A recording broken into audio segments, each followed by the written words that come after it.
Welcome into the Analyst in the Armchair, an NFL podcast where one host is obsessed with stats and spreadsheets, and the other just really loves yelling at the TV on game day and has plenty of opinions.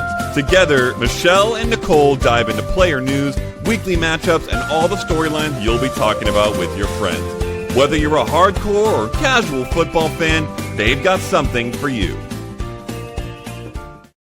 Welcome into the Analyst and the Armchair. This is Michelle. She is our analyst.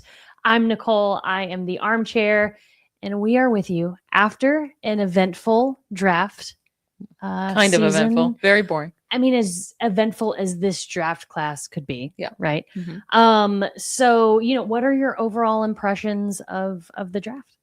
I feel like outside of the first round, it went downhill very quickly of like feeling like any additions to any teams are going to do much. Mm-hmm. But there were some draft classes that look really, really good, which is going to be a part of our show today. Totally. Slightly. I mean, we're doing the totality of off seasons. Sure. So in our main segment today, we will be getting into the top 5 teams so far with the best 2026 off season. So, but before that, we've got a little bit of news going around the NFL. So our first, thing up, which I think is not really news, but that's just me.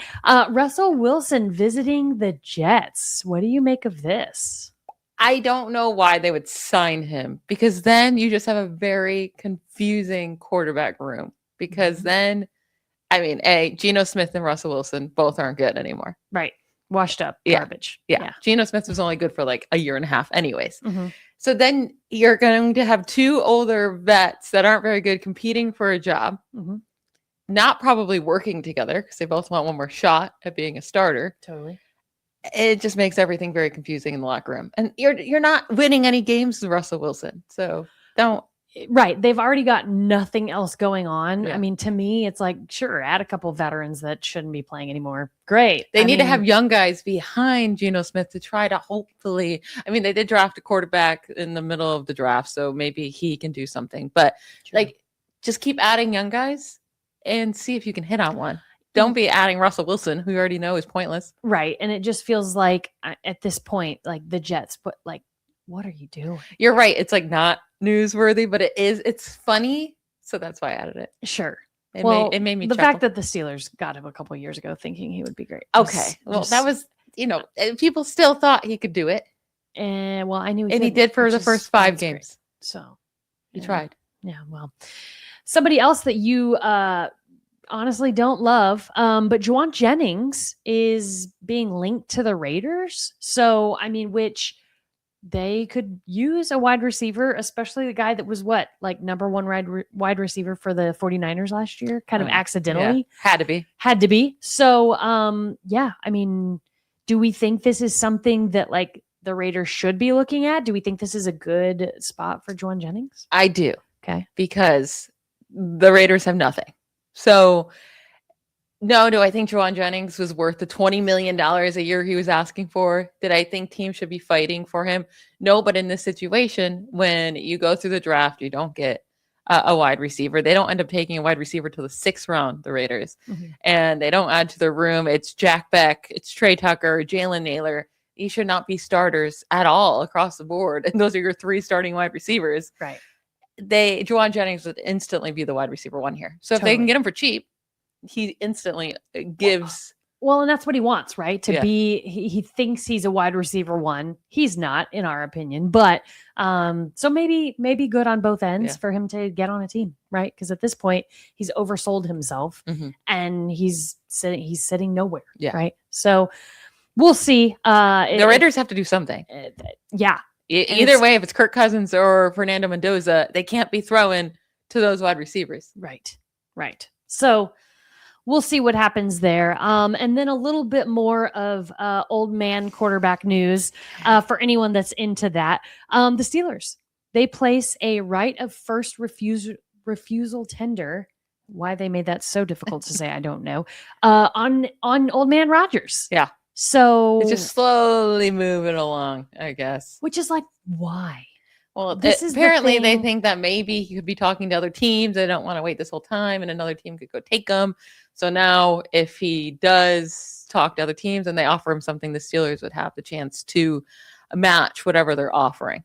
But to me, it's like, why can't y'all just make a deal and keep it moving? I don't know. Because Aaron Rodgers is the most annoying human being. I mean, and what other teams are looking at Aaron Rodgers besides apparently maybe the Jets if, the Russell Wilson thing doesn't work out. Go back to Aaron Rodgers. Yeah. Yeah. Maybe the Cardinals because they didn't take a quarterback. Sure. But yeah, Cardinals or the Steelers. I don't know. I mean, I'm confused about your Steelers at this point. I don't know why they just can't lock down Aaron Rodgers because that's the way you want to go anyway.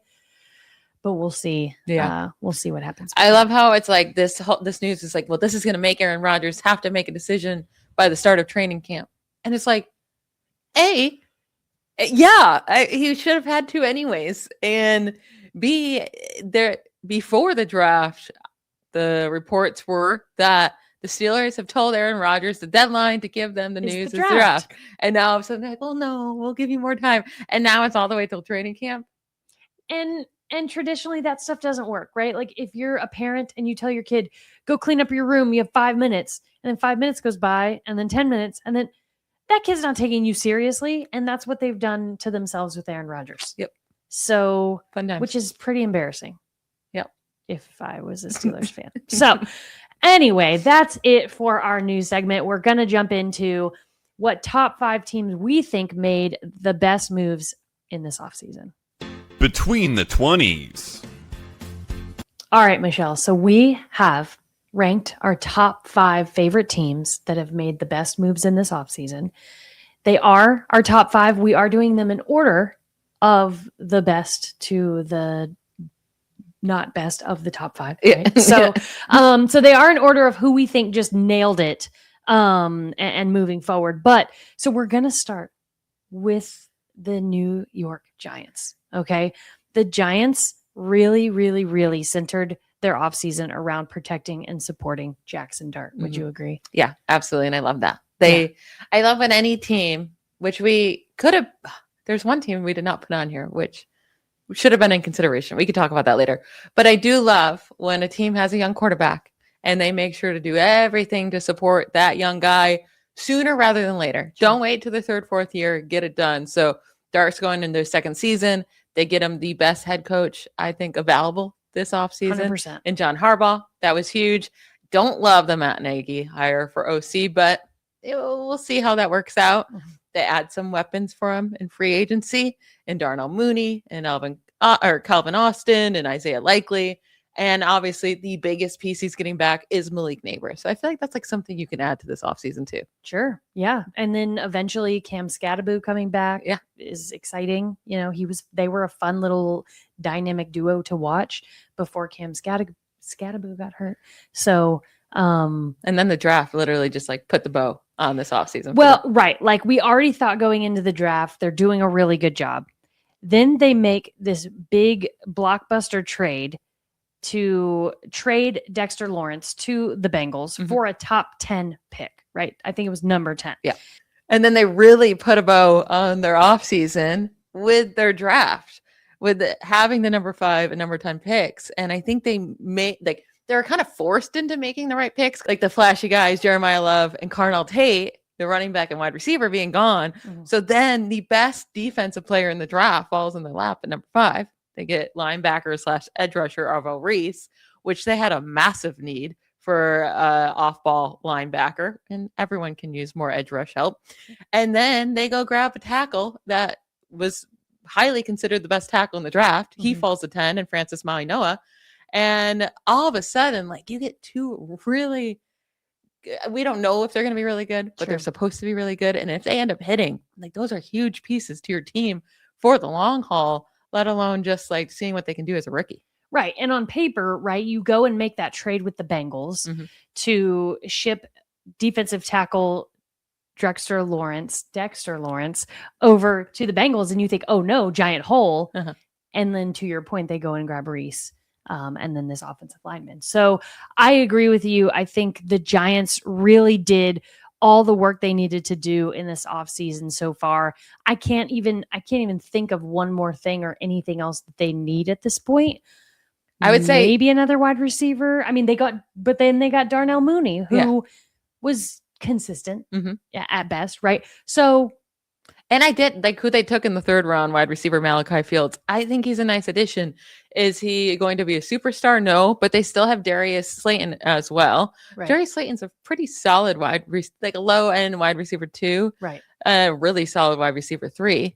Yes. I think their skill positions on offense, as long as everyone can stay healthy and your neighbors and your Scatterboo and your Jackson Dart, you're looking really good. And hopefully this offensive line can also protect for Dart now that they added another piece there at tackle. I would say, well, you said there's not many weaknesses right now. I would say just one, because in the 2nd round, they ended up grabbing Colton Hood as well, cornerback. That could have been a 1st round pick too. Like he was ranked as a number 1 corner in this class by some folks. So they grabbed 3 players that could have an instant impact on their team. But the interior defensive line, now that they shipped out Dexter Lawrence, it's looking a little sketchy. A little sketchy. Well, I mean, and to go from last year winning 4 games, you're instantly, I mean, with what they've done in the offseason, they've instantly doubled their wins. Do you think they can win the division out of the Eagles and Cowboys and your Commanders? I think that's a bit much. Okay. I think that's a bit much. I mean, to be fair, the Harbaugh thing could really put them over the edge. I think they easily double their wins for the year, maybe creep up to that 9-10, but that's a long shot. I don't know. I don't feel confident to make, these sweeping gestures just yet. Okay. All right. For the Giants. I think that's a normal thing. I think I'm just crazy and I like to make those. I know you do. Yeah. I know. And I'm like, you're like, let's wait and see. I like to My dad gets so mad at me during the draft because I'm like, oh, this guy's not good. He's like, you don't know. But I'm then his Steelers are bad and he just won't say they're bad. Yeah. So goes both ways, I guess. He's very excited about the quarterback the Steelers took. He's certain he's going to be a Hall of Famer. I hope he never plays one snap. Drew, that poor man. Drew Aller. I'm just like rooting against him for no he seems reason sweet. whatsoever. He seems sweet. Yeah. Yeah. Well, maybe he'll be a nice, sweet little My dad water thinks boy every on the player bench. that's ever been on a Steelers roster is going to be a Hall of Famer. Well, that's most Steelers fans. So all of that to say, we think the Giants did a very, very, very good job this offseason so far, and we look forward to seeing what they do. A plus grade. All of that work, that they've put in. So we'll move along right over to the Bengals, who we just mentioned just a little bit ago, grabbing Dexter Lawrence in that blockbuster trade with the Giants. So that instantly upgrades their interior defensive line, right? Their defense was so bad, very embarrassing, basically JV high school defensive line we were talking about here. So instant upgrade for them. What all have you loved that they've done this offseason? Yeah, I think this is one that you definitely wouldn't have had the Bengals so high, right? You're kind of compromising here, having them at 2. I'm being for nice. me. Yes. I think a big part of this is that their offense is set, right? As long as Joe Burrow is healthy, it's going to be set, but he has all the pieces he needs. They've been working on their offense line. Everything about this offseason had to be about defense, and it has been 1,000%.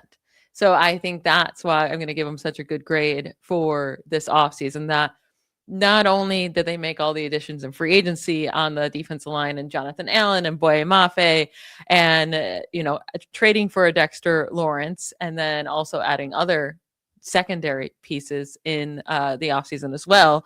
But then with this draft, like, you have to count Dexter Lawrence as your 1st round pick.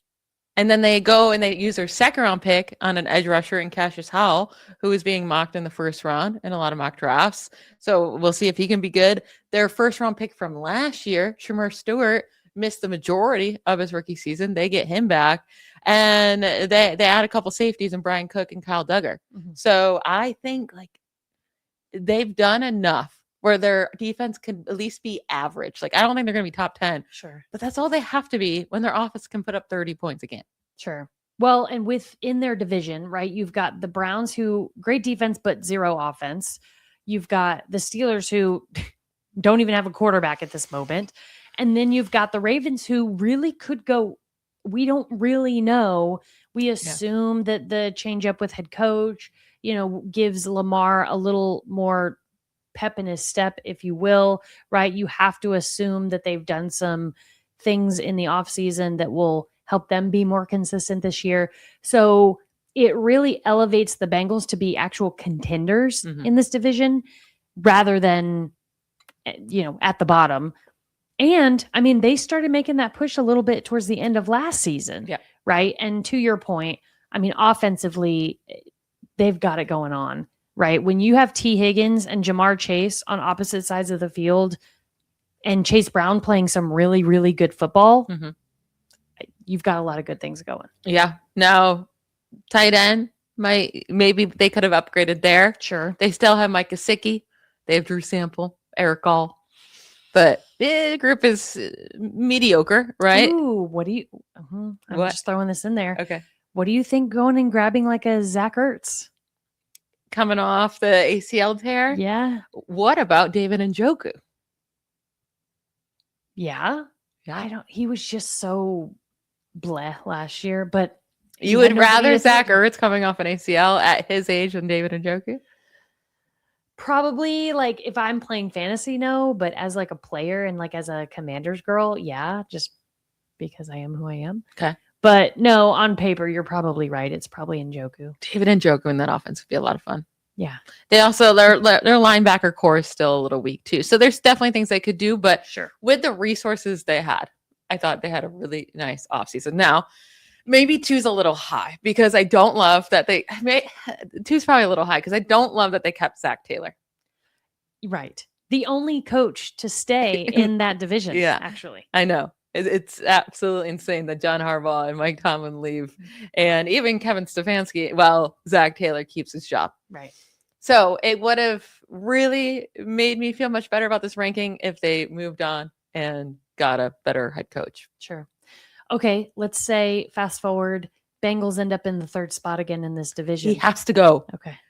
He already had to go this year. Well, yeah. Yeah, if they don't make the playoffs again and Zach Taylor somehow keeps his job, then he has some serious dirt on management. That's all I'm saying. Okay. Well, yeah, 2 is too high for them. Okay. I should have. I mean, when I saw the list, I was like, okay, I'll go with it. But you're the analyst after all. But I thought that was a little high. But what would you grade? What would you grade the Bengals? I grade them a good B+. B+. Yeah, they should be down at 4 or 5. I've decided. I've already moving them down. Okay. I love that for you. I already ruined the list. Yeah, well, that tracks. Yeah. We will move on to who you originally said was number 3 on our list, and that is the Philadelphia Eagles. Now, I think the biggest thing in my mind from coming out of the draft is moving up to grab Mekhi Lemon straight out from under the Steelers, who were on the phone with the guy. So why are the Eagles calling me? Hilarious. So obviously, to me, that's like a huge move for them. AJ Brown is all but gone at this point, probably landing in at the Patriots. So tell me your thoughts on what the Eagles have done in this offseason for them to get number 3 on your list. Yeah, for a while there, it was like, Eagles, you're not doing enough. It looked like they're going to fall back a lot. But I mean, right from the get-go, they did change out their OC from Kevin Patullo, who was not working, to Sean Mannion, which we don't know if Sean Mannion can be good. He's never been an offensive coordinator, but it's like Kevin Patullo was not working. Mm-hmm. So get a different play caller in there. And then there's all these reports going around that AJ Brown will be gone. It's like, okay, well, you can't just have Devonta Smith, because this whole time with those two, it's been those two with a little bit of Dallas Goedert mixed in, and that's pretty much all of their receiving offense. But they've been working slowly to add pieces to that wide receiver room by adding Hollywood Brown in free agency, trading for Dontavian Wicks, and then trading up to make sure they land one of the top 3 wide receivers in the draft and grabbing Mekhi Lemon. That was so good. And then also what they did in this draft was trade for edge rusher Jonathan Grenard from the Vikings, which when the Eagles are their best selves, they have a good offensive line, but then also a deep defensive line. Yes. Like when they make those big runs in playoffs, they have really deep defense lines, but they're losing pieces.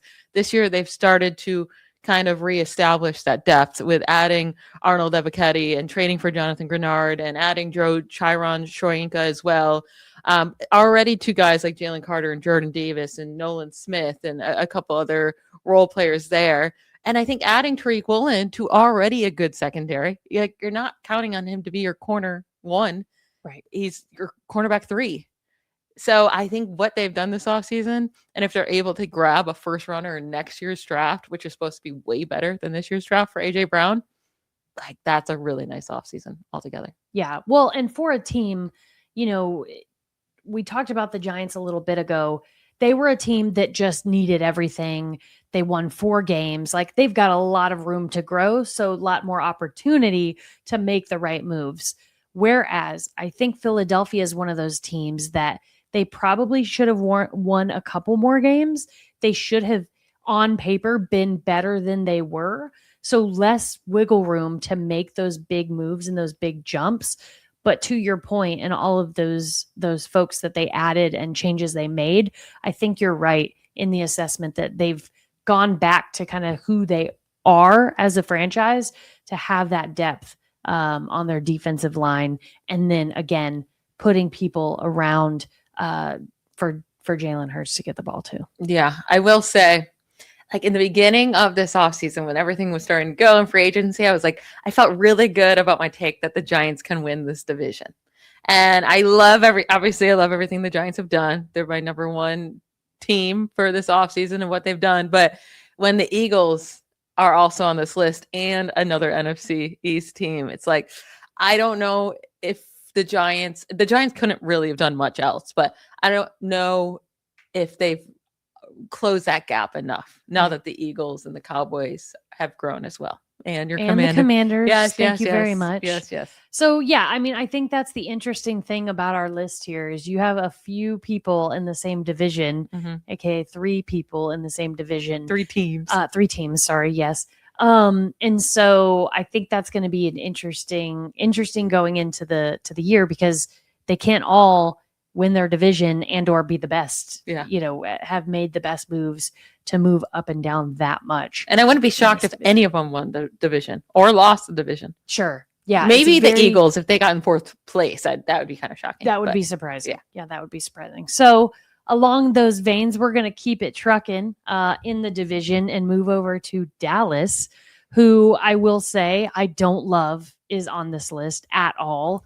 To me, they're a C+ group from the offseason. I don't, and it's probably some of my bias of like, I don't really care if Dallas fell off the face of the earth ever. That's just the reality of being who I am in sports and being from Houston. Right?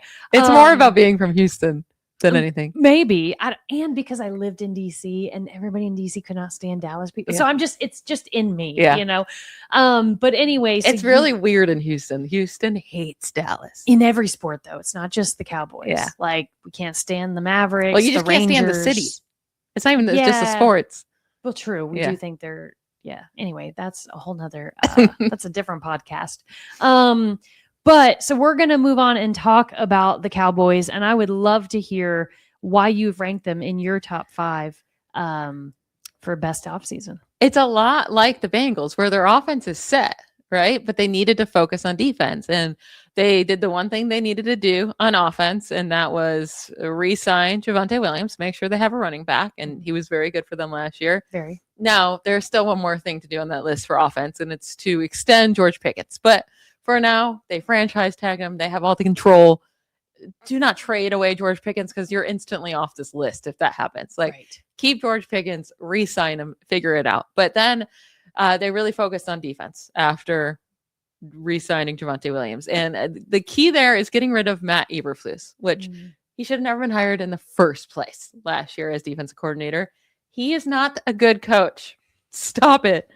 Stop. But I don't know if Christian Parker, their new DC that they grabbed from the Eagles, will be any good. But I can promise you he'll be better than Matt Eberflus. Okay? So right off the bat, love that. They traded for Rashawn Gary to get an edge rusher and get some help there, to go with their Quinnen Williams and Kenny Clark, who they traded for last year. Right. And then the draft, I'm trading up to make sure they get safety Caleb Downs. Huge. That was a huge move by them. Caleb Downs could be like a game changer type of player on defense. Yeah. Love that.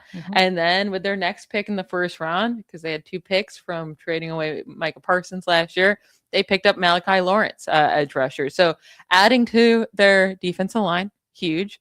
They added PJ Locke to also in their safety group. They added Jalen Thompson. So all new safeties. They added a new cornerback, new starting cornerback, and Kobe Durant from the Rams. Like they have like a whole brand new defense. The they problem needed it, I but- have there, or the question I have for you, is do you feel that, kind of revamping certain things like safeties, cornerbacks, what have you, do you feel there's some kind of like scariness to that of like, are they going to gel well? Yeah. Are they going to, I think that's the big thing of like not having somebody to build around and just totally like shaking the rug and starting new. Like that worries me for any kind of cohesiveness. Yeah. Well, now I do think they built their two centerpieces on defense in Quinnen Williams, and they're obviously hoping Caleb Downs. Sure.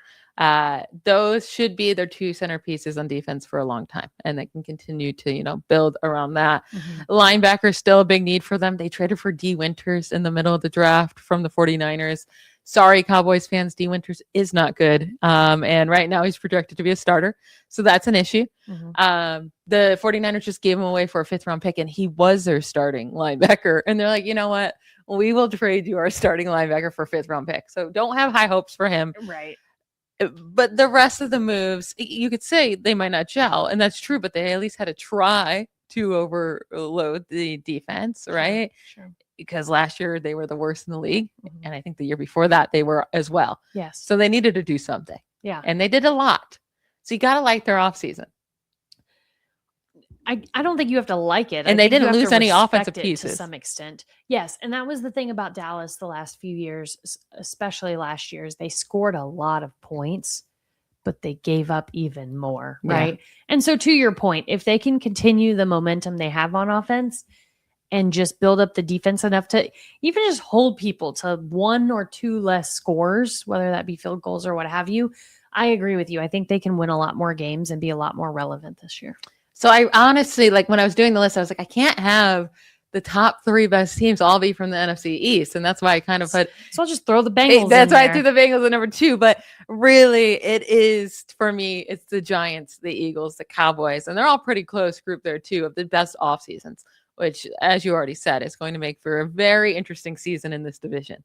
And I don't have your Commanders on my top 5. We'll get to my last team, or our last team here in a second. You would have put the Commanders over the Bengals.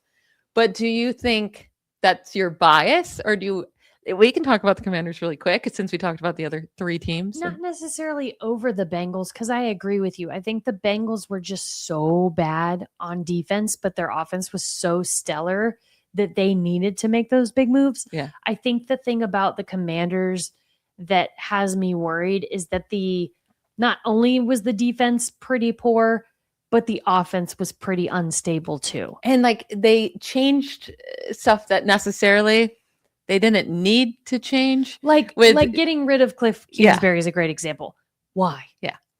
Why? Jaden Daniels was hurt almost the entire Terry season. McLaurin was Terry hurt. McLaurin most of the season, right? So like to me, it's like, how can you be mad at the offensive coordinator when he had no offense to coordinate?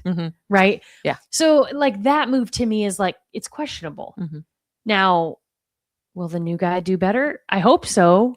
Right. But I hope Jaden can stay on the field. I hope Terry McLaurin can stay on the field. I hope we can add another wide receiver. Right. Like I think the thing and why I understand the list that you went with is because these teams have one thing they're already really good at. Yeah. It's the other thing that they really need to focus on. Whereas I think with the Commanders, the way that I look at that team is it's unstable on both ends. Yeah. They've got some key people in some key spots, but not enough, I think, on either side of the ball to really have made some like really big moves in this offseason. So, I mean, if I had to rank these teams right now going into next year, the Commanders would be last in this division. Well, I hope they're not either for you, but no, I agree with you. And I think if your thoughts and analytics are correct, then they will be. I hope they're not. Yeah. I'd like to see them like at least 2. At least 2. Well, yeah. I don't want to say 3. Yeah. That's boring. They were 3 last year, right? That doesn't make any sense. Yeah. So yes, to your point, I think those teams did do a really good job and did what they needed to do in the offseason. Whereas I think the Commanders just have a few more holes and needs. So I get that point. Yeah. And then getting rid of Cliff Kingsbury just doesn't make sense. I So, know. hard to give them too good of a grade for the offseason. I know. So let's move on to our last pick in our top 5 best teams this offseason so far. And you have the Tennessee Titans. Yeah. Now, Cam Ward is coming into his second year. First season was overwhelming, but look, nobody thought the Titans would be any kind of relevant. And in the AFC South, they started to make a name for themselves this year. So tell me about some of the things that they've done in this offseason that makes you excited for this next year. I mean, they've been extremely busy. They are making moves and moves and moves. Their entire team feels like it's just blown up, including all the coaches outside of Cam Ward, which might mess with Cam Ward just a little bit, but it needed to happen, right? And I think adding Robert Saleh is like a very stable head coach for like a young guy. Like I just feel like he's going to be a good motivator there. But then bringing in an offensive coordinator that has success in Brian Daboll, I think will be huge for Cam Ward. And then instead of just sitting back and being like, we drafted some wide receivers for him last year in the 4th round, and Alec Aminer and Shamir Dike, and gave him Gunnar Helm in the 4th round as well, tight end. Like we're fine with that. And Kelvin Ridley will be back. And we signed Wan'Dale Robinson to this big contract in free agency. Those are all great things, but I love that they didn't just settle with that. Sure. They said we need to still get him a true wide receiver 1. And at the number 4 overall pick, they went and took Carnell Tate. Yeah, I think this is a team for me being very like close to the AFC South. Obviously, you've got the Texans who were really dominant on defense this year. Very exciting. You have the Jaguars who came in and really shocked people with how good they were for a lot of the season. And then you have the Colts who started off this crazy year where they were just like literally coming out of nowhere. And people are like, wait, what? The Colts are good? Mm-hmm. Until Daniel Jones gets hurt and they kind of imploded a little bit on defense, right? So you've got the Titans who are this division that's getting very exciting. And it almost felt like they had to go and swing really big this offense to make sure they stay relevant in this division. Yeah. And I think this is a team that can compete in this division. I mean, it's not an easy one. Like you just said, Texans and Jaguars are not going to be easy. I think the Colts will. I'm just not worried about the Colts. Sure. I think what we saw in the first half of last year was just. Well, I don't agree with you there because I don't think you give Daniel Jones enough credit. Like I will never forget one of our first episodes on here. We were talking about Daniel Jones being the starting quarterback, and you were so like about it, and I was like, well, I'm kind of excited about it. Everyone was so, but I wasn't. Okay, you're smarter than everyone. Thank you. But I think that's the thing is because you know so much, it almost blinds you a little bit to like the opportunity of what could be because you're so used to like, well, what is? Well, he's starting to fall back down to himself before the injury. And now Achilles injury, he's not going to be good. Okay, that's a little dramatic. Mobility is like his best part of him. Okay, I disagree, but okay. So the thing is, though, the Titans, back to the Titans, right, is they had what? 7-8 picks in this draft, and they made a lot of moves. Obviously, Carnell Tate at number 4 was huge. Then they go and grab Keldrick Falk, the edge from Auburn, at their pick 31 in round 1. I think those are 2 really good moves for them. The Titans defense was really looking good towards the end of last year. I think to your point, I think they've made a lot of good moves. I would probably put them above the Bengals in this list. Yeah, and I think that's fair. I think the Bengals should be 5. Yeah. I think I'm with you. Yeah, a lot of defensive moves, and that's Robert Saleh addition right there is a huge defensive move, right? And he can do a lot with little, and they're giving him pieces to work with, and signing Jermaine Johnson and John Franklin Myers, and adding some depth pieces too, and Jordan Elliott and Solomon Thomas, adding a couple corners. Like they've been making the moves, and them trading back from the second round back into the first round to grab the edge that they wanted there in Keldrick Falk. I do think like they're doing everything they can to be relevant again, right? Because it's been a handful of years now since they've had a winning record. It's time to start getting this thing rolling. And if they wanted to compete in this division, they needed to kind of overhaul their entire team. And that's what they did outside of the young pieces that they can also grow with. But I am confused why they kept Calvin Ridley.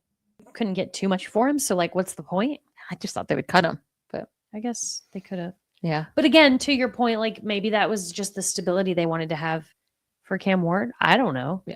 I mean, Carnell Tate, Calvin Ridley, Wan'Dale Robinson as your 3 starting wide receivers instead of last year when it was Alec Aminer and Shamir Dike. And I actually don't even know who else was starting there for them last year. Maybe Tyler Lockett. He was there for a hot second. Like that's a massive upgrade. Yeah. Well, I think the Wan'Dale Robinson thing was huge. Yeah. You know, he was coming from the Giants, right? Who, I mean, so he was also, I think, like Jawan Jennings asking for, it seemed like a little maybe He actually more, got it though. but he got it, right? From the Titans. So obviously Back they with Brian Dable. Yeah. So they obviously see something in him that, you know, they think will work really well with Cam Ward. So Do you think we missed anyone on this list? as like a top 5 team? Yeah. No, I mean, I think the sentiment after round 1 and then, you know, after that was like, wow, the Giants really, they've done the work here. People want, like, I see a lot of like people talking up the Jets and be like, they've done so much this offseason, but no, they really haven't. Their free agency was adding a bunch of old people, trading for Geno Smith. Anybody putting the Jets in the top 5 of anything is embarrassing. Well, top 5 worst teams. Worst, Yeah, sure. yeah. But I mean, top 5 like good. Yeah. Yeah, top 5 worst, sure, of everything. And I don't even think that's me being biased. Yeah. I just think that's You can't, like, I can't say the season's good. Yes, they got 3 draft picks in the first round, and if all those guys hit, maybe your team Maybe. comes along and we could say this is a good offseason. But prior to the draft, trading for Geno Smith, not firing your coaching staff, like it's just well, and it's just like with drafts, right? You've got the few guys that you know are probably going to do really well in the league. And then you have a lot of question marks. I mean, that's what the draft is. Yeah. It's who are the 10, 15, 20%, whatever the number is, that are going to stick it out more than a year or two, right? And so I think to your point, did the Jets grab those guys? Did they grab the right guys that will make it in this league? I guess time will tell. Yeah.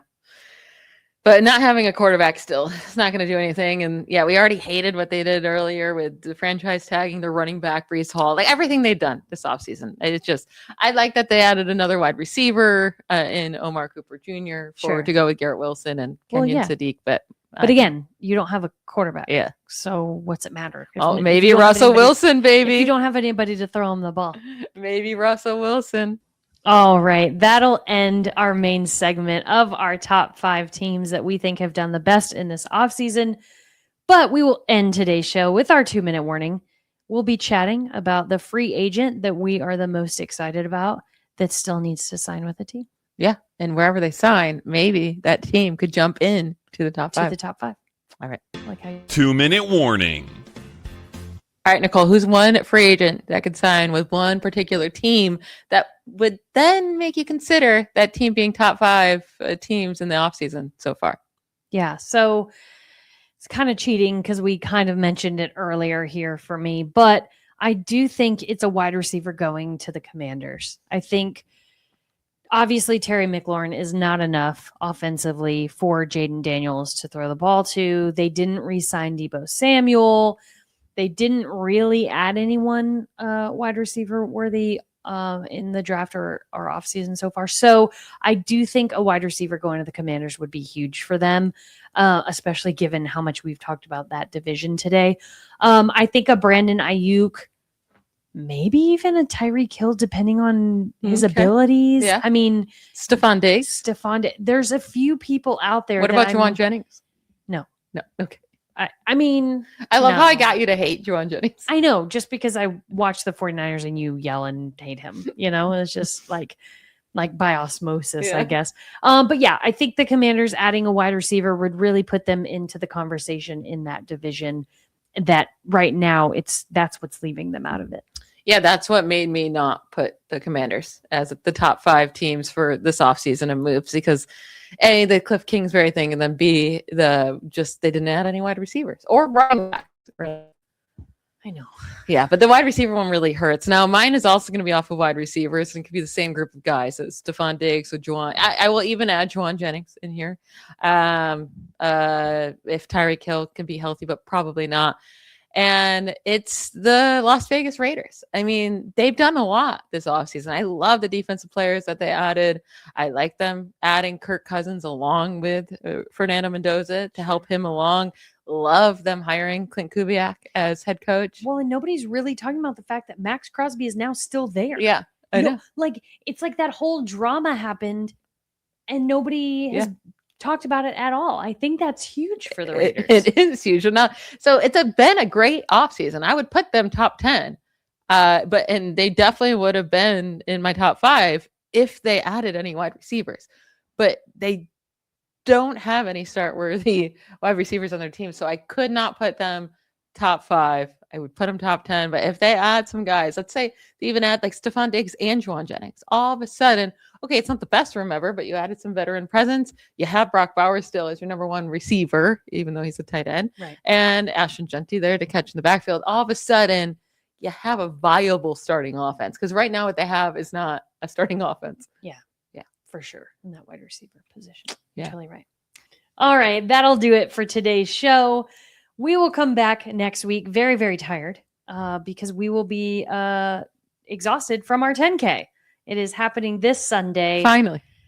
Okay. Some of us had to train and had ailments and such, and we're avoiding it because it's going to be horrible. But we will see you then. I will be sad because I will have worn an Aaron Rodgers jersey for more than 2 seconds, which will be sad. Running 6 miles in any jersey sucks, but any black jersey and an Aaron Rodgers one, obviously, in Houston, Texas, not my best bet. It should only be about 80 degrees when we're running, but hopefully it's not too humid. Yeah.